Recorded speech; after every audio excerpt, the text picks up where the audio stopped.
Ce séminaire du gouvernement, le deuxième du genre, présidé par le Premier ministre Jano Kwadwo Ahoussou, a enregistré la participation de tous les membres du gouvernement, à l'exception de 5 ministres actuellement en mission.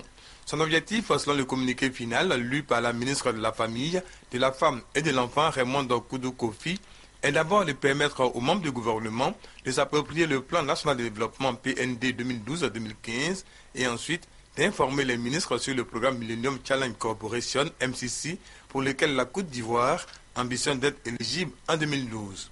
Après le mot d'intention du Premier ministre, le ministre d'État, ministre du Plan et du Développement, a présenté le PND 2012-2015 et le programme du MCC. Sur le PND, on a appris que la stratégie de financement du coût global est de 11 116 milliards de francs CFA.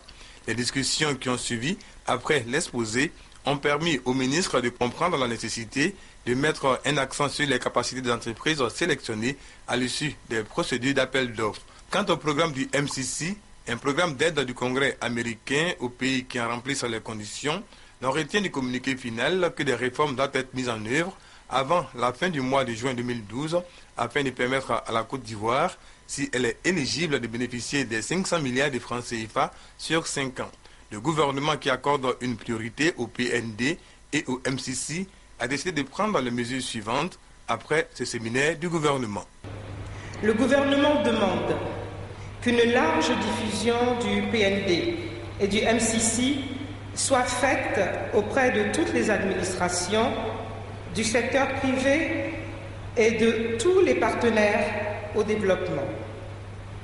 Le gouvernement entend s'atteler dès à présent à préparer le groupe consultatif prévu en novembre prochain pour la mobilisation de ressources pour le PND.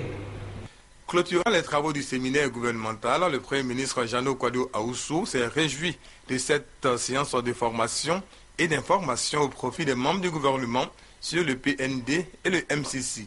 Puis, il a relevé les conditions pour l'éligibilité de la Côte d'Ivoire au MCC et la réussite du PND. La réussite du PND nécessite l'atteinte du point d'achèvement de l'initiative PPTE.